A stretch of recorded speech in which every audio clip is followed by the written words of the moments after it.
Well, here we are again. This is Frances joining me, Deanna. This is the Hilarious Humanitarians podcast. Thank you for sticking around and continuing to come back. You're starting to make us think we actually know what we're doing. It's all a lie. Hi, Deanna. Hi. All right, Deanna. So those that are new to these parts probably hear the name and just think, oh, it's a podcast.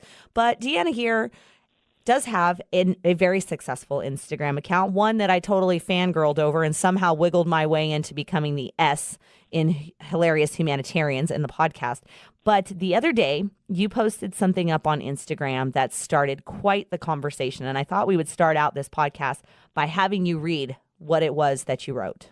Sure. So I posted a quote from a woman, Sharonda J. Brown.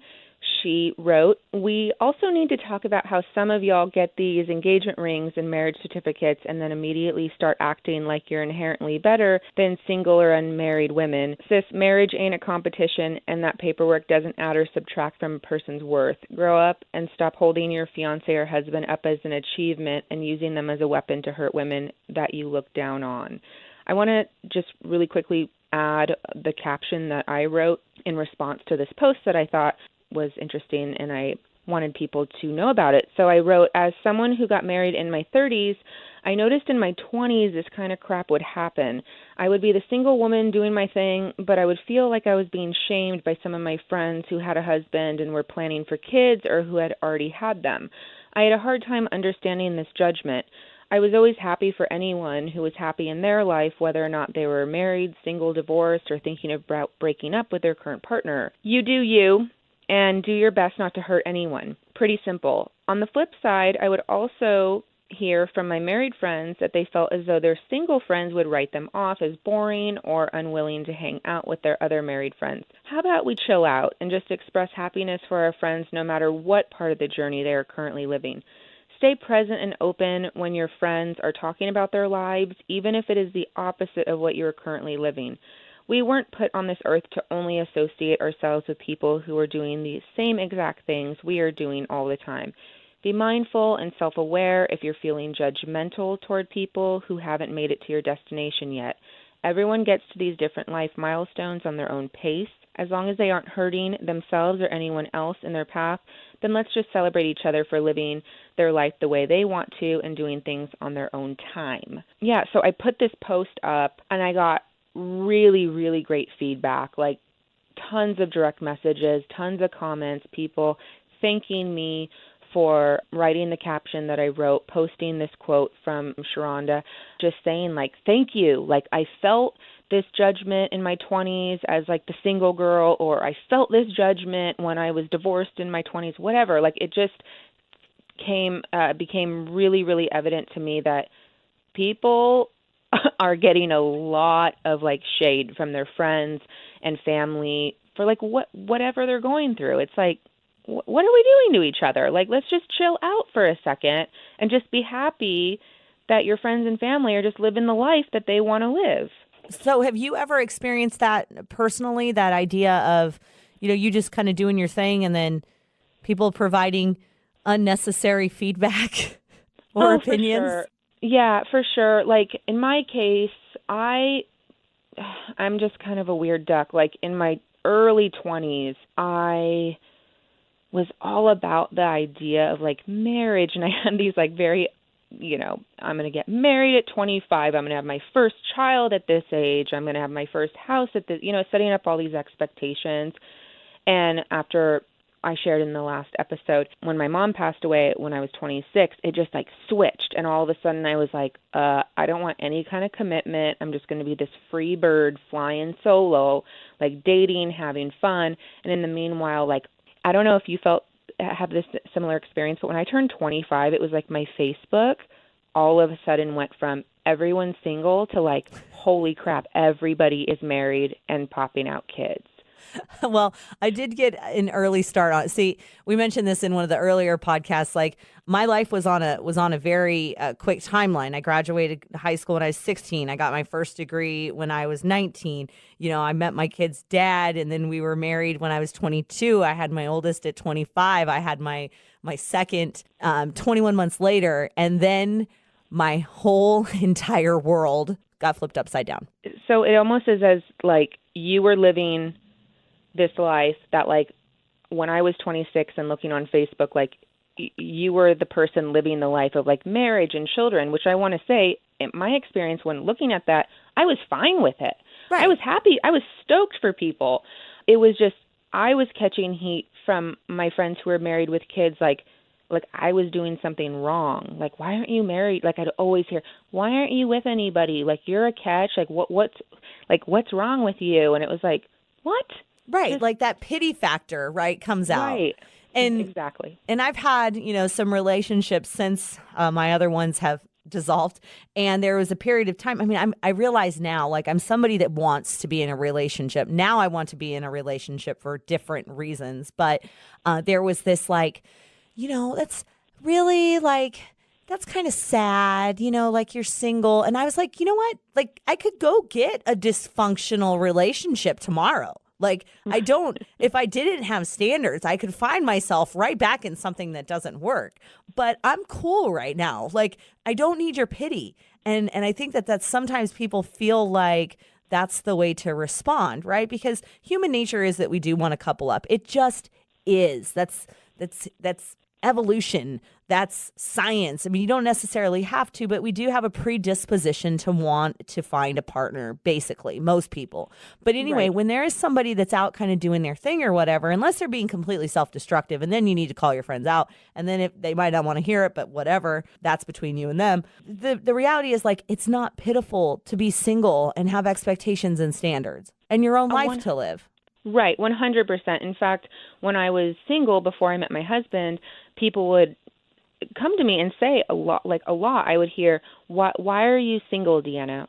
I don't understand. Like, what's wrong with you? Yeah, like you're educated and you're pretty and you're funny and you're yada yada. You got your own thing going on, and I'm like, not to be rude, but none of your business. Like none of your business, but also like because I do have expectations and standards that, as far as I'm concerned, were still realistic.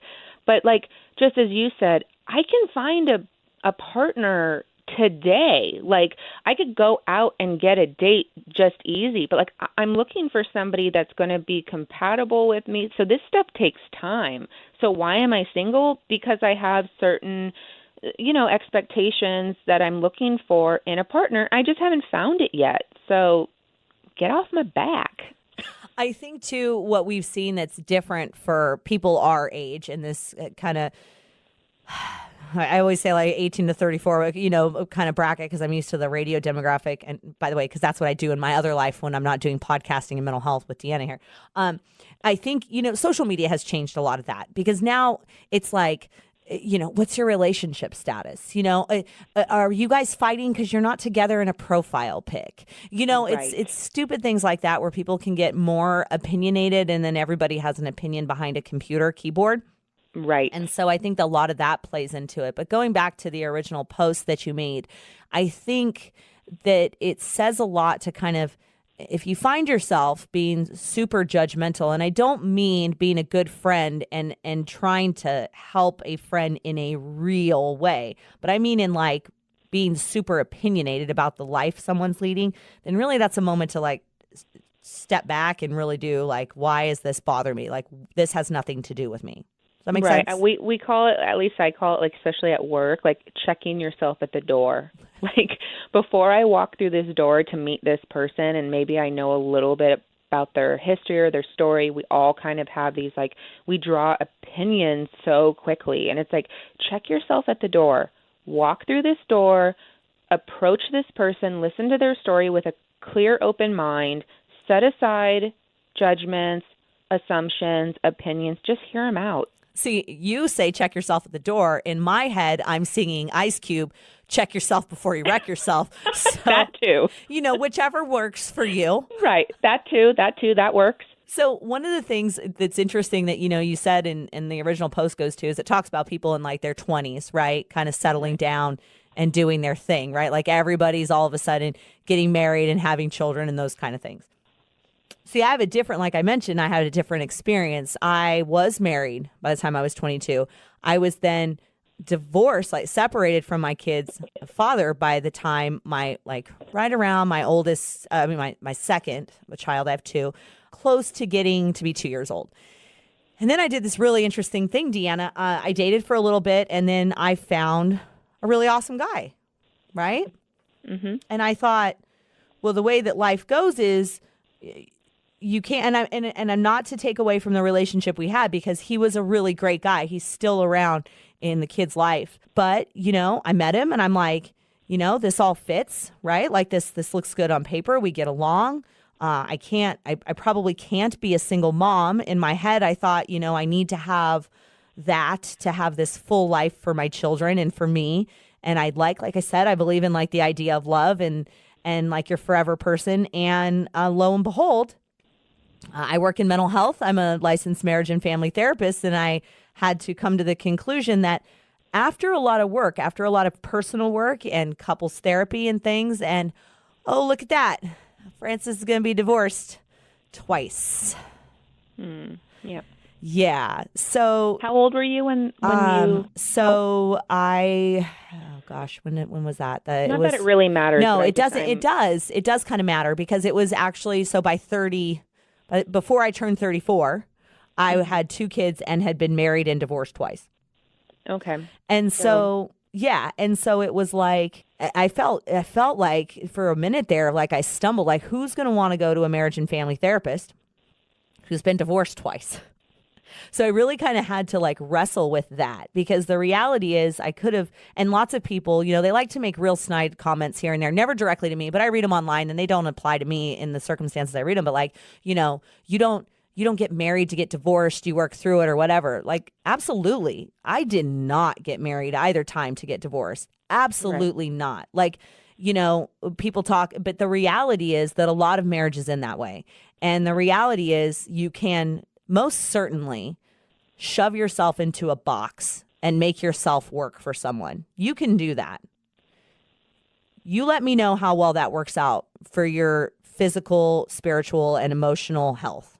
Right. Because it doesn't.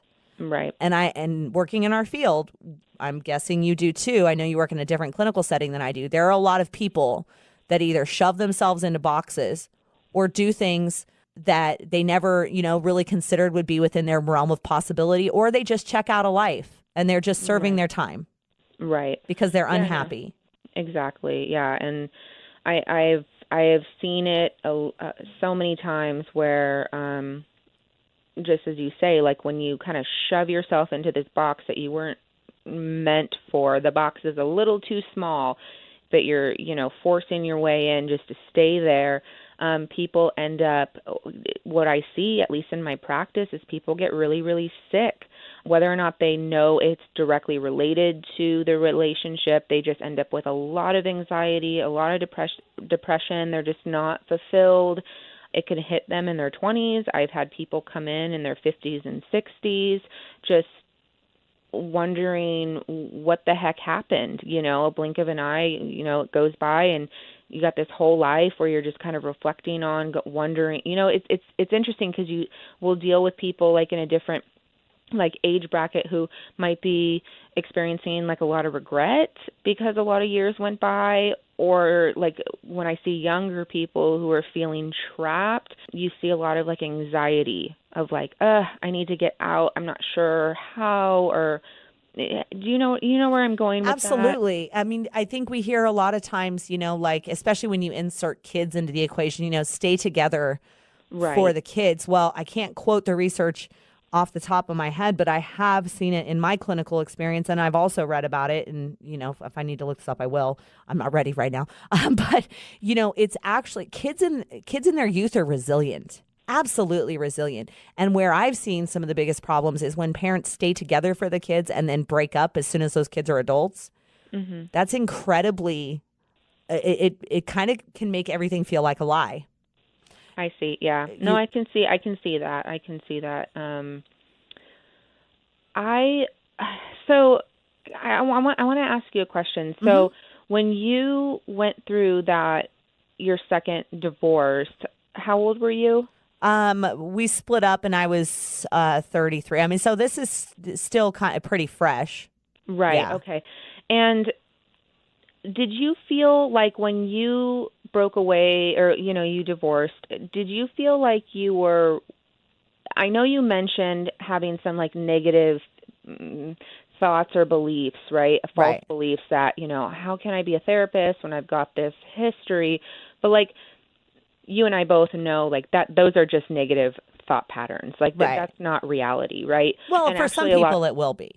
Like, 100%, right? There are always going to be some people that see our history or our types of personalities like it's not a good fit. You know what? Good, because I shouldn't be a good fit for everybody, and you shouldn't be a good fit for everybody in terms of us being, somebody's therapist. But at one point, like, did you get to a place where you're feeling like, you know what? This actually makes me stronger. Like what I want out of a partner, a future partner, is like it's actually that much more clear. oh, Because absolutely. of the things I've gone through. Absolutely. In fact, I can remember the moments because this was actually, obviously, it wasn't a quick decision. It was kind of a long series of events that led to it. But at the time, I was working in a rehab facility, working with clients trying to get sober. And I had to check myself before I wrecked myself, to be perfectly honest, because I'm sitting in a room with people telling them they need to end their most significant relationship, that relationship being with their drug of choice, right? Right. Because addiction is much like your craziest girlfriend or boyfriend, where it's that when it's good, and when it's bad, but you never stop, right? Like you keep going back. So what I had this moment, and I can remember it very vividly, and I was like, I cannot be a hypocrite. I cannot be challenging people to make really tough choices in their life. And that means not only getting sober, but having to address trauma and having to address relationships, then patterns and work situations and family interactions that keep them going back to that unhealthy coping skill. Like I am a fraud, if anything, if I do not take those same looks at my life and make the changes I need to make.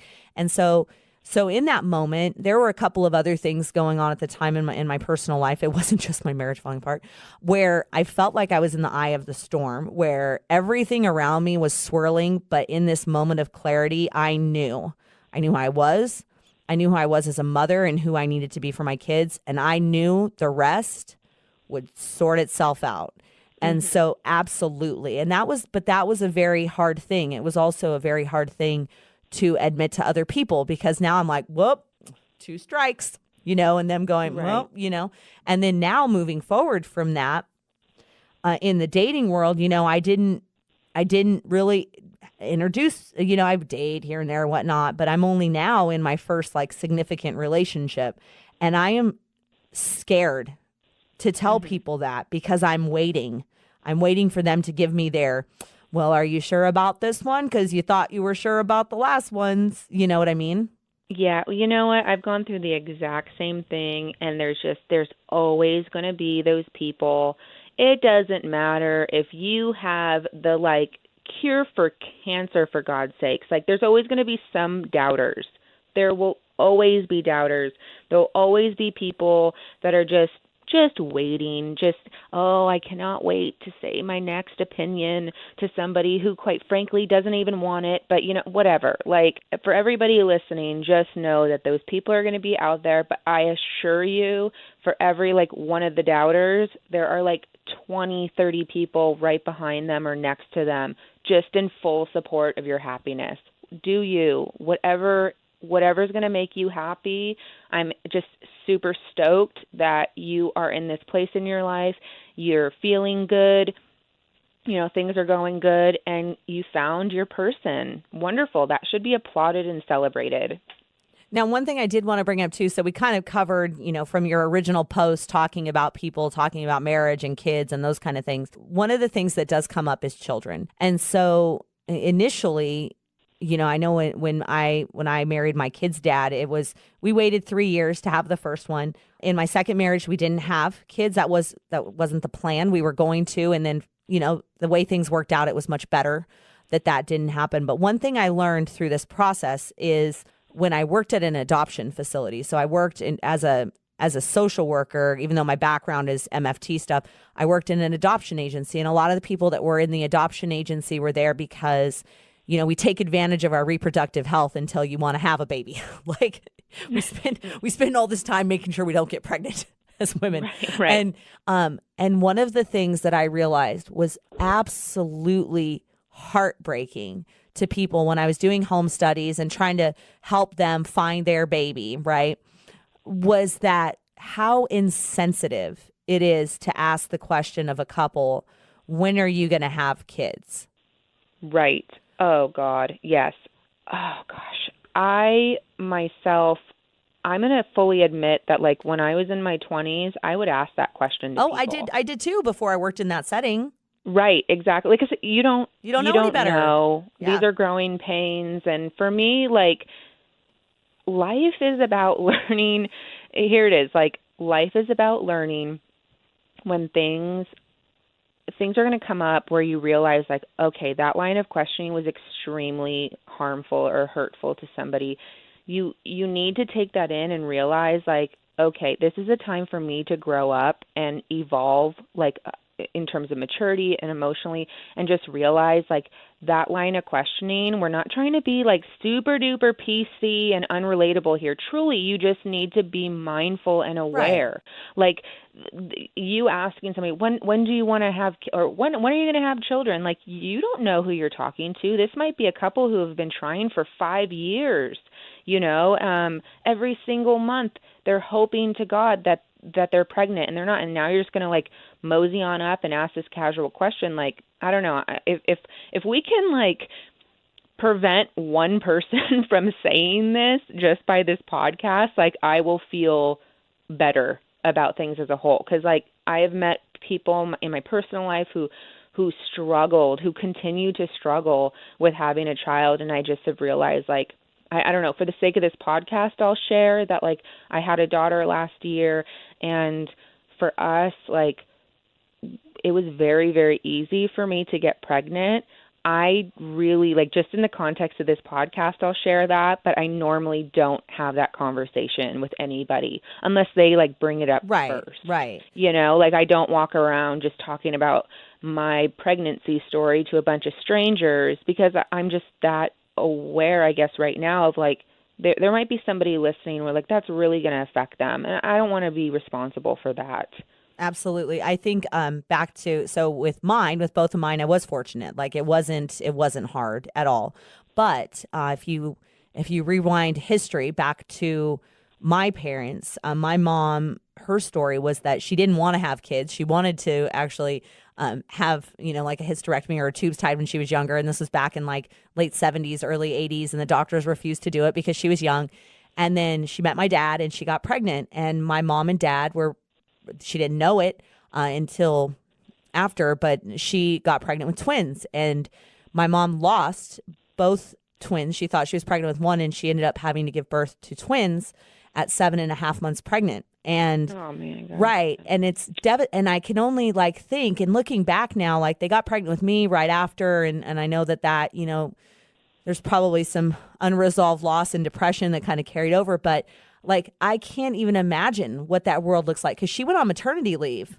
Mm-hmm. And then that happened. And then, like, how do you even come back from, and have those conversations and stuff. So I think, she never even really talked about it with us. So I think it just, for me, it always, people are carrying around stories of hurt and loss that we don't really know. And when you jump in with such casual questions of, like, oh, well, why aren't you dating? Or, why, what happened to your husband? Do you know how many people, because I work in radio, how many inappropriate messages I got from people who were asking me, so what happened with your husband? Right. And yeah. they're like, shut the hell up. Yeah. Right. I feel like really that's actually kind of, I know we're kind of getting off topic, but, that's kind of how we roll over here. Right. So hopefully you guys are following along. We can do diagrams if needed.